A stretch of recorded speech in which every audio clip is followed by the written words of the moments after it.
Hello, everyone, and welcome back to Art.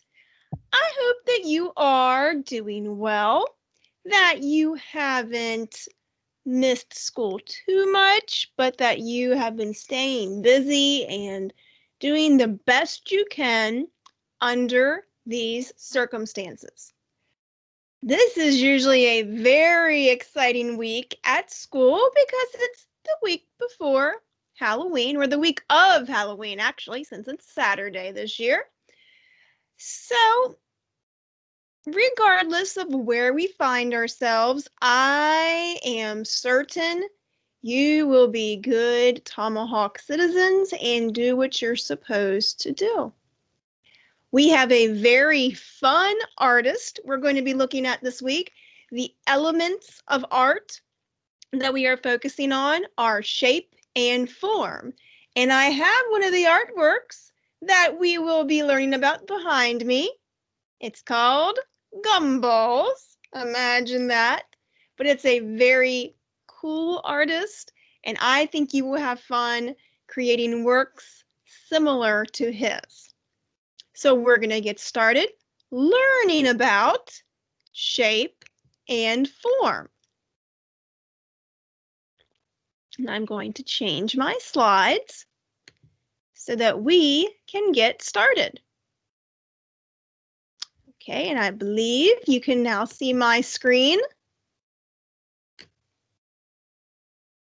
Oops. I am not quite sure what I did there, but I'm going to put it back in, and I'm going to grab the right one. Okay, that happens sometimes. All right, if you can see Molly and Maggie, we are in good shape. Let me enlarge this for a second so that I can share with you what they've been up to. I was going to share with you some of the places that Maggie has jumped to, but Maggie decided on, I think, Wednesday or Tuesday, that she was going to get in the drawers. That is her new magic trick. She was able to get in a drawer, push the drawer all the way out, tear out all the dish towels, and find her way all the way to the back. And I had to pull the drawers out so that she could get out. And then after I fixed it all back up, she did it again. She's pulling them open from the top, not using the knob. So that was rather interesting. That kept things very busy for me for a couple hours that day. And then there's good Molly. She's pumpkin spice and everything nice. I mean, this is her day coming up on Saturday. But she's been pretty well behaved compared to the adventures of Miss Maggie. Even though with a face like that, it's hard to get too mad at her. So we are going to go back and talk about shape and form. And if you can remember from when I first introduced these to you, shape is flat. Shape is an enclosed line. It's two-dimensional, which means it's flat. Now there's two different types of shapes. There's geometric shapes that you've learned about in math, like circles, squares, and triangles. And then there are organic shapes, which don't really have a certain name. They just resemble geometric shapes. And organic shapes are the shapes that you see in nature. Then there's form, just to review. Form is three-dimensional, means you can see it from different angles, different sides. You're combining those 2D shapes to make a 3D one. And it has mass and volume, which means it can hold things and it takes up space. So let's look at both of these quickly. Or as quick as we can. I hope I didn't. There we go. We're going to talk about shape for a few minutes, just to review some things, and then we'll talk about form. So when it comes to shape, and like I said, you have heard about shape for a long time, probably since you've been in school, but shape is two-dimensional. It does usually involve lines that enclose it. It has height and length. And there's two different kinds. We have our geometric shapes. We have our free-form organic shapes, which you will not find in a book, but they are shapes that we normally see in nature, or shapes that we create abstractly.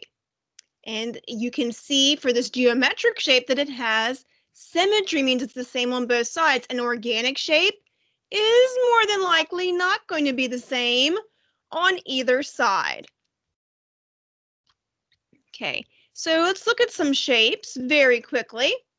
Can you name these? This one, oh, I know you can call it out if you want to. It's a circle.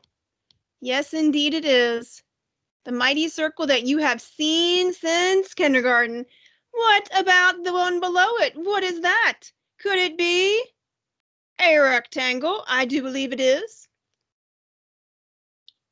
How about, excuse me, the one right beside of it? Now, I have another name for this. If you've been paying attention in geometry and math class, I believe the word that best describes it here is a diamond, but another word we call this is a rhombus. Yes, a rhombus. Sound familiar? You may have heard that before. What about right above this? We have 1, 2, 3, 4, 5, 6 sides. I believe a six-sided shape is called a hexagon. Okay, and across from that, oh, that's the mighty square. It was a book that I used to read when I taught math. It was called Shape Up, and it went over all the shapes. Below that, we have a trapezoid. Now, this is similar to the rhombus, but it's also known as a parallelogram. Four-sided figure with no lines touching. And the last, we have our mighty triangle. So those are our shapes that we have that are geometric, but are also the basis for all the organic or free-form shapes that we use. So let's now go to talking about form, because you can't have form without shape. I'm going to make my screen a little bit larger. Oops, I want this one to start.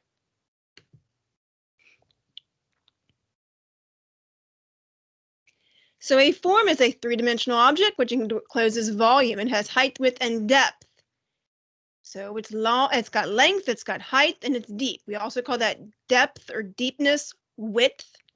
And then we again have geometric shape, geometric form, and organic form, as well as open and close. And I'm going to show you what open and close means in a second. It's not very complicated.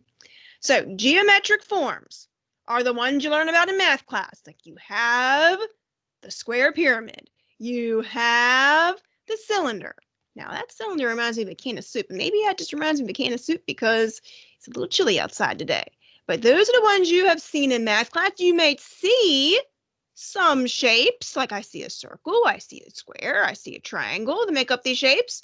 And then we have the organic shapes, or the organic forms, that are 3D, but they don't have regular shapes within them. Like a banana is an organic form. In fact, everything that is three-dimensional in your life has form, either geometric or organic. Can you think of some things you could go in your kitchen right now, I bet, and you could make a pile of things that are organic shapes and a pile of things that are geometric. So when we talk about open and closed forms, we won't fool with this too much while we're concentrating on drawing, but an open form is three-dimensional, and it has what we call irregular or broken contour. So this hope, a sculpture here, there's negative space, meaning there's openings, like there's a place inside the O, there's places inside the H and the P and the E, there's open spaces within them. That's the negative space. There's the spaces like kind of when we talk about actually space here in a couple weeks, that they don't have anything inside of them, or it's not important to the artwork. So that's open space when you have openings. Closed forms are 3D, but they're solid. There's no negative space. So this sculpture, there's no openings in it. It's just a solid sculpted form. So that is form. Now this goes back to shape for a second, but let's see if we can make the screen a little bit small. Let's see if we can name these, because these are some forms. Oops, I hit escape there and it did not go back yet. These are some common forms, that you may see. Nobody's perfect, and that's good. Because remember, if we're perfect, it'd be a boring place. So let's talk about some different types of form. Okay, here's an apple. Remember I told you could go in your kitchen and you could find all different kinds of forms. So what is this? Is this a shape or a form? Is this object, this apple, is it three-dimensional?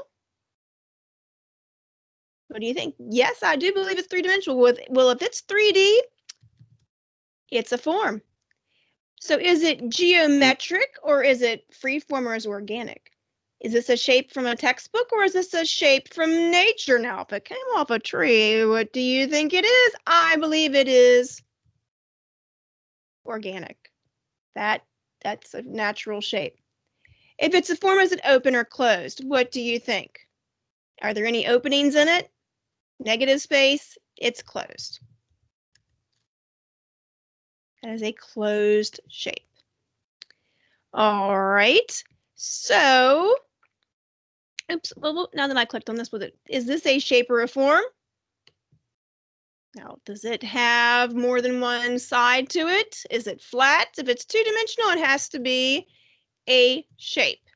Is it geometric or freeform? Could you find that in a textbook about math? Yep, it's geometric. See, there is lots of math and lots of different subjects within art. So if it is a form, is it open or closed? Now we know that it's a shape, so we don't have to answer that one. Now in comparison, we're just going to work backwards here. Is this a shape or a form? This one we can tell has more than one side, so this is a form. Is it geometric or freeform or organic? Well, we're pretty sure this one's going to be geometric because it has the properties of a mathematical perfect regular shape. And I don't see any openings in it, so it's going to be closed. And then for the last one here, kind of skipped around. I got a little flustered there from those shapes. All right, is that a shape or a form? Is it flat? Does it have more than one side? If it doesn't have more than one side, it has to be a shape. And is it geometric or freeform? Well, I don't know if I ever learned the name of this shape when I did geometry, so I'm going to say it is organic. And it's just a shape, so we leave that one alone. Let's look at an example of one. Now, is this a shape or form? Well, it definitely looks like it has more than one side, so that is a form. Is it geometric or freeform? Ah, that has to be an organic freeform shape, because I don't believe I learned that form or that in math class. And was it open or closed? Are there openings in it? Yes, I see some openings. I see an opening here. I see an opening here. It's got lots of an open negative space in it, so it's going to be an open form. Okay, so let's go back and review some things before we start our fabulous project for today. I think you'll enjoy it. It's very fun, in my opinion. Okay, to review. Shape is flat. Whoops, ooh, I got a little, I'm telling you, everything is going a little crazy today. Shape is flat. It's 2D, it can be geometric or organic, which means it can be a mathematical shape or it can be a free natural shape.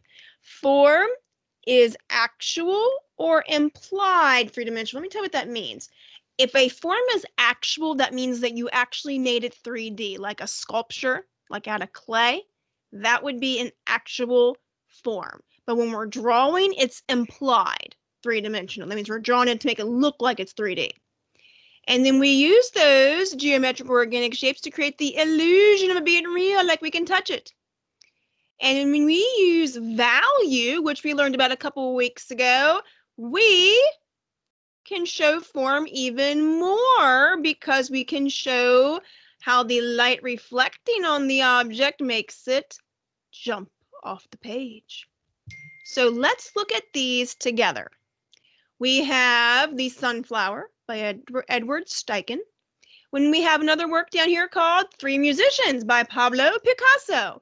Do you see in these works of art some geometric shapes? For example, in the sunflower here, I know this is an abstract art piece because when I see this at first, I don't think sunflower. I see circles. I see some squares. I see some triangles that are hidden behind the circles. I might say that this shape in the middle where the vase is, I'm assuming that would be the vase, is a free form or organic shape, like the stem back here is probably a organic shape. But I'm seeing a lot of geometric lines and a lot of square figures or triangular figures behind those circles. And then the three musicians, I definitely see a lot of shapes. It looks very flat. I don't see a lot of I don't see anything that's 3D about it. I see a lot of triangular shapes, like up on this looks like a lamp, maybe, or maybe it's a hat. It's a hat. It's his head, I believe. Sorry. And I see some squares. And maybe the ones that are not perfect, here's a lot of triangles on this one outfit of this musician, are not perfect. They can be the organic shapes. Now, let's look at this for form. This cool artwork by Salvador Dali. It's called Galatea of the Spheres. It's made up of spheres. Don't these spheres look three-dimensional? They look like they could just be picked off the page. And there's a lot of them that make up that portrait. That's very interesting to look at. And then we have by Nikki de Saint Phalle, The Fantastic Parade. This is an actual form, sculptures. And I can see that these are closed forms. All of them appear to be closed. Actually, the one in the back there that's very colorful, that has some open negative space. But I can tell that it's a form because I can see all the way around it. It has more than one side. It has mass and volume, just like these spheres are drawn to look like they have dimension. So here is our artist of the week. His name is Wayne Thiebaud. He is a very interesting artist. He's what we call a pop artist, which means that he creates popular art, things that you would see every day, all around you, everywhere. Subjects that are very used or very popular to you in everyday life. But the thing that he is most well known for painting is candy. And I know this week usually ends with some of us, many of us perhaps, that go trick-or-treating. Or maybe you just enjoy the candy and you don't go door to door. But he loves to draw and paint, rather, candy, food. Those are the things that he is most well known for in his artwork. The elements of art that you will see are color, value, shape, and form. Let me show you. This is called, and all of his works are very easy to remember because they are named after what they represent. So we have Boston creams. Yes, that's what this artwork is called, Boston creams. And I see a lot of triangular shapes in this artwork. I see some circles, but I also see how they are painted to show three-dimensional form. How that doesn't just look flat. It looks like you could pick that piece of pie up and have yourself a dessert helping or two. I also see, when we talked about value, I see shadow. So it's showing you where the lighter and darker parts of the form are. But again, we have triangles, some squares, and circles that make up the forms that are created. Now, this one's called confections, and it looks rather delicious. I see some ice cream and some mousse, not a mousse that you see like on animal. It's like a fancy, delicious dessert. And again, these are more free form shapes. I do see some circular shapes that make up the base of these glasses, but it does look to be three-dimensional. I can see the shadow of the whipped cream on the top.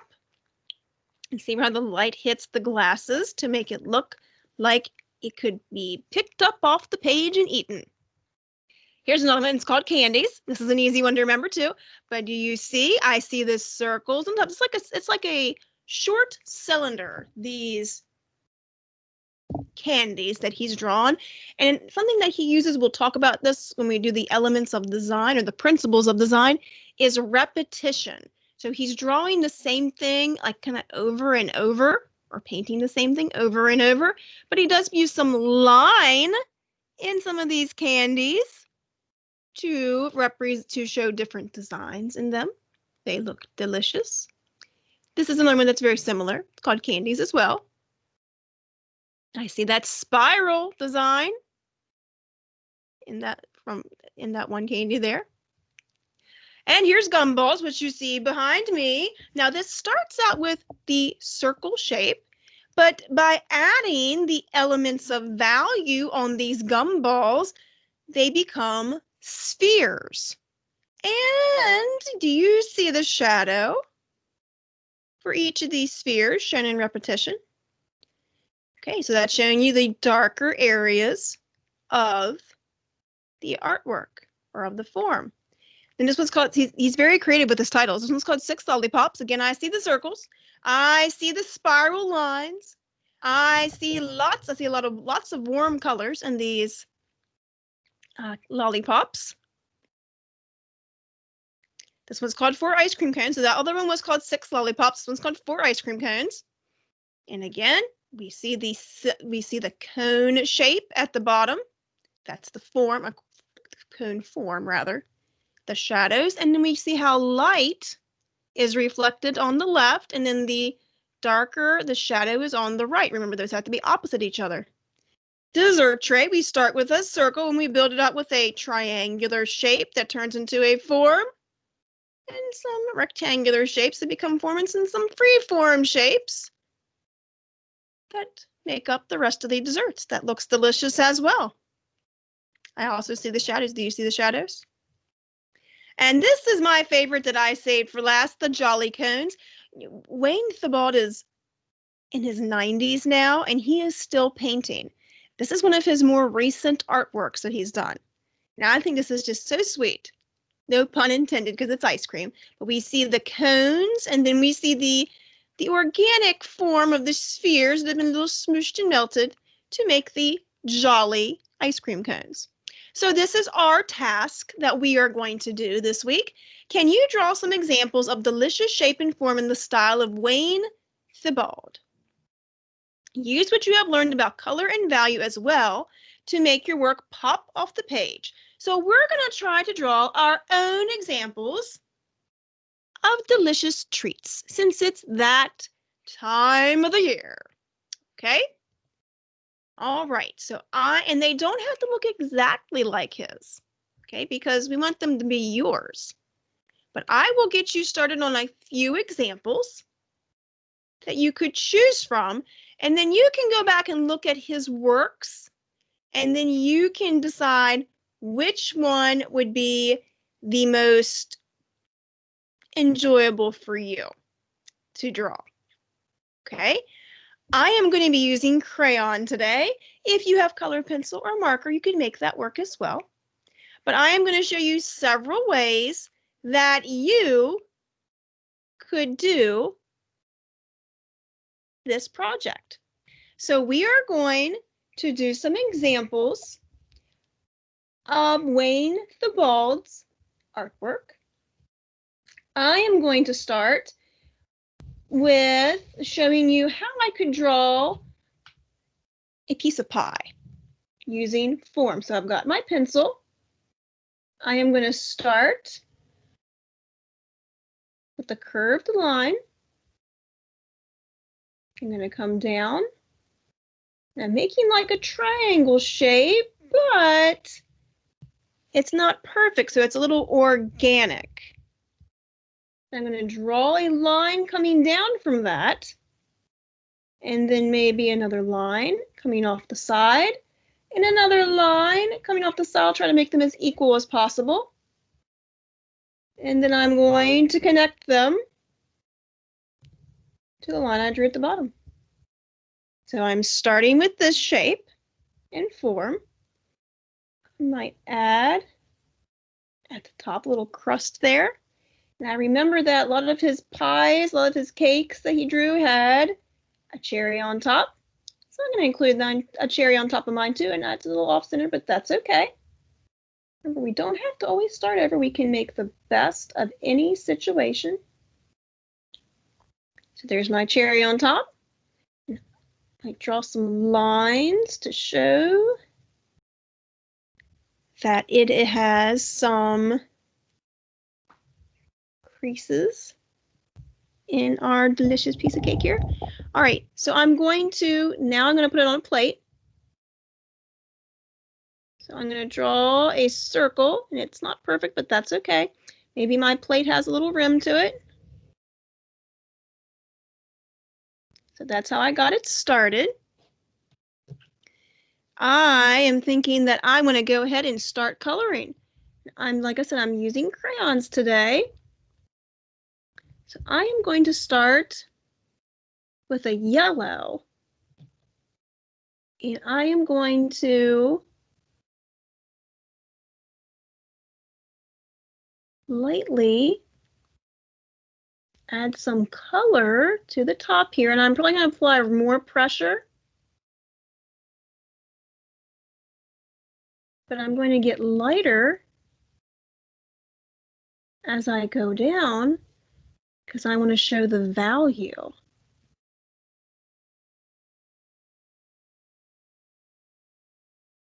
And I may not have pressed so hard with my pencil if I wasn't doing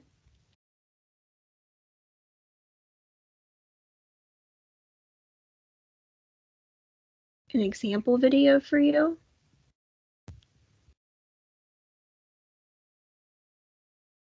And you can go back and maybe make it a little bit darker. Actually, I remember he had like there's like a red stripe through here of like something delicious like jelly. So I might go back and add that too. Okay. So I started with that. And now I think I'm going to make that cherry. I'm going to use a red here. And I'm going to start with my darker color. Remember we drew the sphere when we did value? I'm going to start with it darker on the edges where it's getting less light and work my way in. Now notice I'm not using a lot of colors here, so you don't have to have a lot of colors to do this. If you want to use a lot of color, you can use a lot of color, but you don't have to use a lot of color.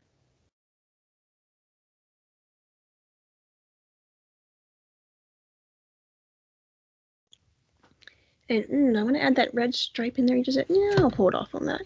And then I might add a little orange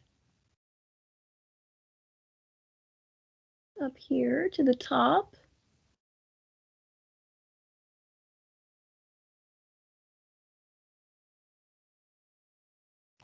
And then I really want to add, let's go down here to the sides.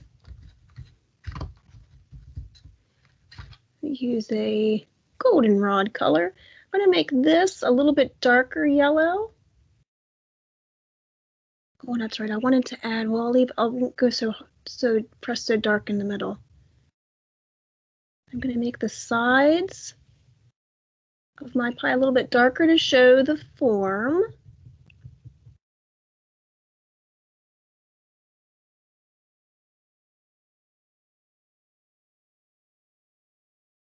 And then I'm going to use my red again and make a stripe, like a stripe of like a jelly in between there or something delicious. I want to add that. That's just the line. And I can continue. And if you make a mistake, remember, we don't get too worried about mistakes. I mean, look at the mistakes I've made in this recording. It's very nerve-wracking to record yourself and have things not always work out the way you would prefer them to. But you know what? You keep going, you do your best. You don't let yourself get defeated. And then I might make a blue plate. Blue plate. That's kind of not the blue I was going for, but you know what? I picked it up. I'm going to make the best of it. And I'm going to make my plate rim a little bit darker. If you wanted to, for these, You could draw several of the same kind. You know, he had several pieces of pie in his pictures. You could do that. I just wanted to show you up close and personal how you could draw one.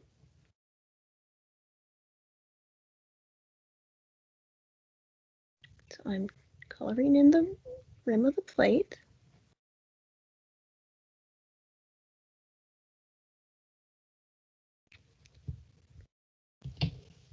You can always turn your paper.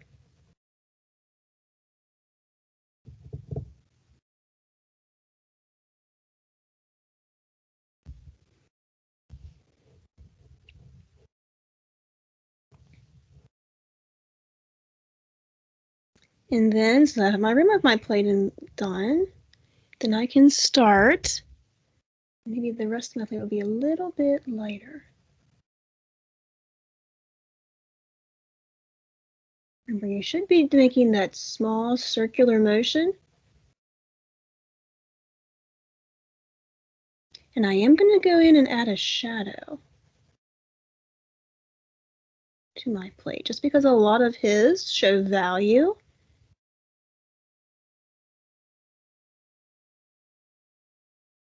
That way.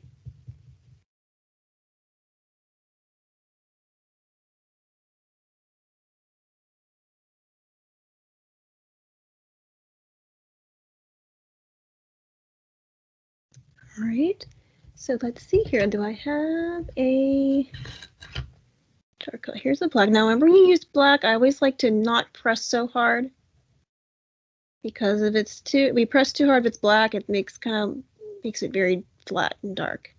So I am going to add a shadow to one side of my pie to show that it's this side of the pie is getting the least amount of light. All right, so there is my pie. Now I could go in, I could color in my cherry stem. So there's my piece of pie. Let's do, so if you wanted to draw that, you could draw it like so. And I'll put a picture of this on the lesson page so you can go back and refer to it. What about if you wanted to draw one of those candies or draw several of those candies? They're like short cylinders. So I would start with a circle or an oblong circle. I would draw down the sides. And I would add a curved line to connect them. And you can make this look however you'd like. So I might want to add a spiral. I like that spiral that was on that one candy. So I'm going to have to try that. Gee, what color spiral do I want to have? I believe I would like a purple spiral. See, you don't have, there's no right or wrong answer to a lot of things in art. So I'm going to start with a purple spiral on top of my candy. Got a little close to the edge, but that's okay. And then I might, what is the pretty color? Lavender. Color in the rest of it.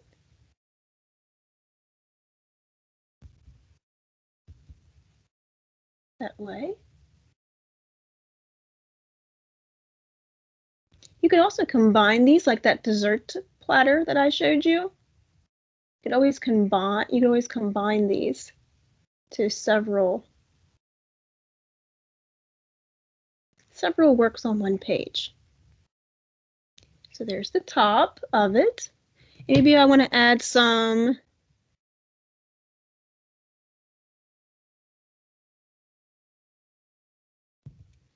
definition to the side there. And then some of those candies had like the scalloped line along the side of them. So I'm going to do that with mine as well. Oops, I could have maybe brought that and bring that one over here. And then I'm going to color, but I'm also going to go back here with a little bit darker color on the bottom. And I am going to show some light. Don't worry if you don't see me in the gumball picture in the bottom of your screen, because I'm bent over my table here so I can do this. Right, so I'm going to use a little bit darker color for the values. Oh, it's called Wisteria. I love the names of crayons. That would be another fun name. Fun job, rather, not name. To name crayons, kind of like naming paint colors when we talked about value. So I'm doing this to show where the light is hitting my candy. And you can make your candy look however you want. You can make yours all seasonal colors. Or you can make yours your favorite colors. I'm choosing a cool color here. Purple. Purple is actually one of my favorite colors. May not be yours, and that's okay. As I always say, it's good to be different. And I'm going to add a little sphere here.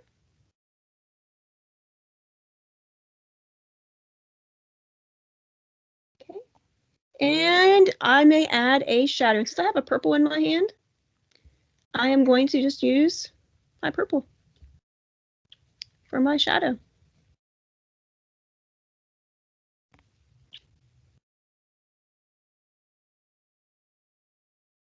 All right, so there's a simple one you can do, and you could do several of those on your page as well. I'm going to use the same piece of paper and show you how I would draw the lollipop. You could do several lollipops, but I want to also get you set up for the gumball one as well, and I want to show you the ice cream cone. I think a lot of you will like the ice cream cone. So if I'm going to do a lollipop, you don't have to trace a circular shape. Remember, if you use your whole arm to draw a circle, you can get it just about right. Okay. And then I'm going to put a stick on my lollipop. And I may even draw it so that you see a little bit of it inside the lollipop, because you usually do. You usually do. Now, if you wanted to do like a swirl design on your lollipop, or do it from the center where it's, or it looks like it's like a pinwheel almost, put a little point. Then you can just draw some curved lines so it creates that illusion of form. Don't worry about it being perfect. If you spend all your time wanting to be perfect, you won't have time for much else. Okay, so I've got my curved lines there, and how am I going to color this lollipop? I think I am going to choose, I'll start with a pink here. I'm going to go harder with my pressure, and I will lighten it up.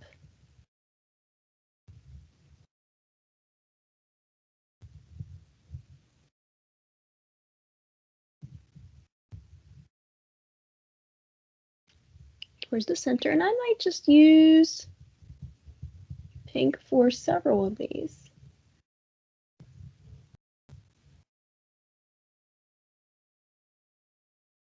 Make that my repetition for this one.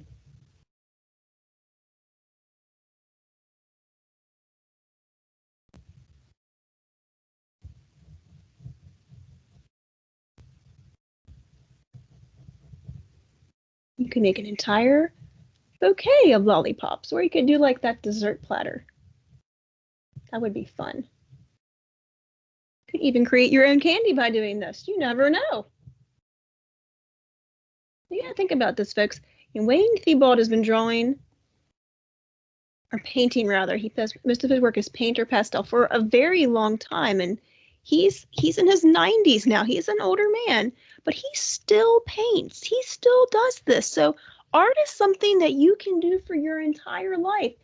You know, you might someday be too old or too unable to do some things physically, but if you have something you can do with your hands or do while you're sitting down, you might be enjoying it for years to come. I decided to do a pink and blue one here. Actually, I was going to do a pink, blue, and yellow one, but then I got talking and then I forgot what I was planning to do.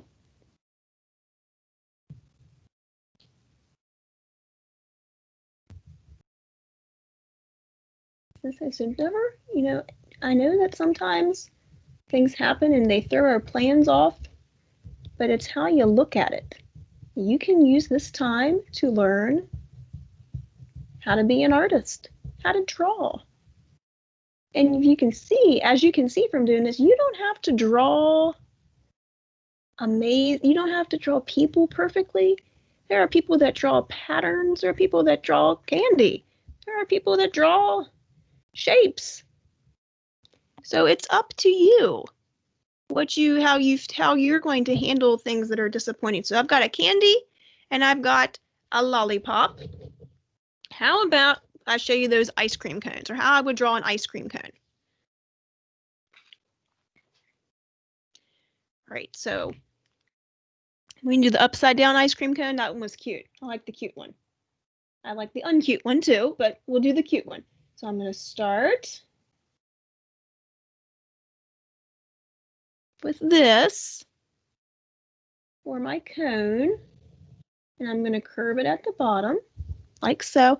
You may want to do your cone a little more pointy, but I might just leave it like that for right now. I might just leave it like that for right now, because some ice cream cones are not perfectly pointy on the bottom. Actually, the ones that aren't pointy on the bottom are usually the best ones. They're less likely to drip. So I've got my shape there. It's not perfect, but that's okay. And now I'm going to put a little line here to kind of remind myself that's the bottom, but I'm going to start with that free-form circular shape. And my ice cream's kind of like melted at this point, but it's upside down. So I'm going to draw some wavy-ish lines. And I'm going to erase this baseline that I made here. So here's my upside down. And you could do your ice cream cone standing straight. You could do an entire row of ice cream cones if you wanted to. Got lots of choices here. All right, so here is my ice cream cone shape. My ice cream cone that went splat. I'll even put a face on mine. So I'll put my cherry in my eyes, like Wayne did on his. All right, and now I'm going to draw my cone. I want my cone to look like showing form. So I'm going to start with a tan color.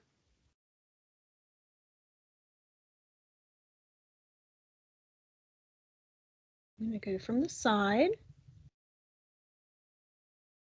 And always go back and look at the artwork to get your ideas. You know, there's something that I called as an illustrator called a reference photo. And that just means a photo that you look at while you're doing your artwork, so that you can keep the idea in your head of what you had, or that you can refer to it so you draw it accurately. Especially if you're drawing a place where you want to be accurate. So I am going in quick, small circles, and I'm going lighter because my light's going to be coming from the left, and that's going to show form.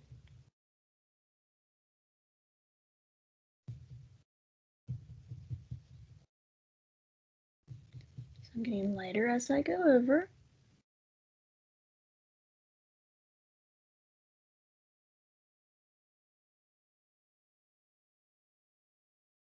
And if you wanted to add more of a design on your cone, like if you wanted like the waffle design on the cone, that's cool. That would be awesome. You should do that. All right, so I've got my cone colored in a little bit. I'm gonna do mint ice cream. It's the sea green, but I'm gonna do that mint. I don't really like mint ice cream, but I feel like I'm feeling green right now, so I'm gonna go for it. So I'm gonna start on the side. I usually work right to left because I'm left-handed. If you prefer to work another way, that's fine. I'm going to color this in, and if you want to add maybe some areas here like creases or folds in the ice cream from where it's melting, that's a good idea.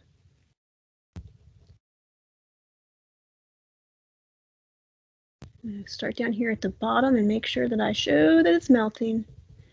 Melting away.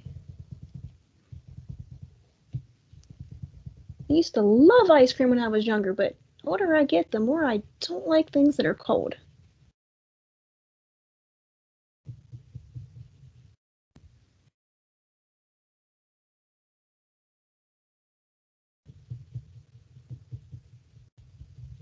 And again, like I said, you can draw some heavier lines to show where the ice cream is melting and maybe not so perfect from where it was scooped.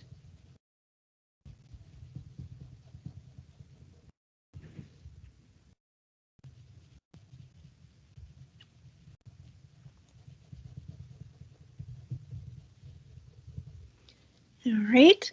Actually, this color does not show up the best on camera, but I'm going to make the best of it. All right, and if I wanted to add some more value to show my form, I'm going to start with a green color here. And maybe go over the places where they're a little bit darker, like maybe around the cherry. Some areas where maybe I want to have some more, actually less light. Getting quite a collection of crayons here on the side. And I'm going to do my cherry. Oh, that's red orange. I don't think cherries are orange.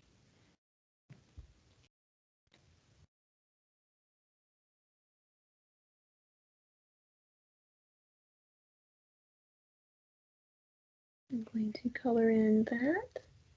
Kind of looks like a nose. And then he had 2 black specks. I don't know what those specks were supposed to be in his painting, but I'm going to color mine as well.